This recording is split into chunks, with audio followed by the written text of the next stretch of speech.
بسم اللہ الرحمن الرحیم۔ نکاح کرتے ہوئے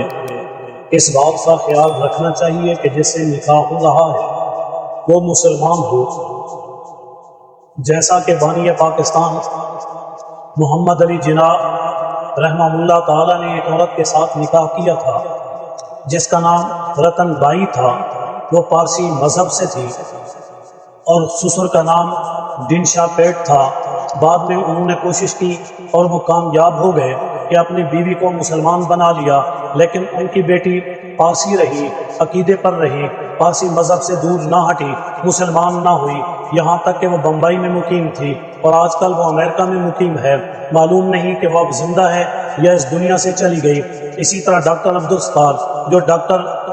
خان کہتے تھے، وہ خان عبدالغفار خان کے بھائی تھے، اور یہ انگریز عورت کے ساتھ نکاح کرتے ہیں، باوجود اس کے کہ سب نے ان کو منع کیا اور انہیں کہا کہ آپ کی پہلی بیوی ہے، اور اگر آپ دوسرا نکاح کرنا چاہتے ہیں تو بہت ساری ایسی خواتین ہیں کہ جن سے آپ کا نکاح ہو سکتا ہے۔ آپ ایک اعلیٰ سیاسی خاندان سے ہیں، آپ کے لیے عورتوں کی کوئی کمی نہیں، آپ کو رشتے مل سکتے ہیں، لیکن اس ان کے سر پر سوار تھا۔ انہیں میم سے انہوں نے نکاح کیا، پھر اس سے جو بچی پیدا ہوئی، جو ان کی اولاد ہوئی، وہ سکھ کے ساتھ بیاہی گئی، یعنی اس لڑکی نے سکھ مذہب کو قبول کیا، سکھوں کے ساتھ اس کا نکاح ہوا۔ نکاح کے بعد وہ اسے نہ روک سکے، ولی خان نہ روک سکے، خان عبدالغفار خان نہ روک سکے، بلکہ عبدالغنی خان یا جتنے بھی ان کے بھائی تھے کوئی انہیں منع نہ کر سکے، اس لیے کہ عورت وہ ہو جو ایمان والی بھی ہو اور ساتھ خدمت کرنے والی بھی ہو۔ روایت میں آتا ہے حضرت ابو درداء رضی اللہ تعالیٰ عنہ کی لڑکی جوان ہو گئی، عزیز و اقارب رشتہ دار بہت سارے آئے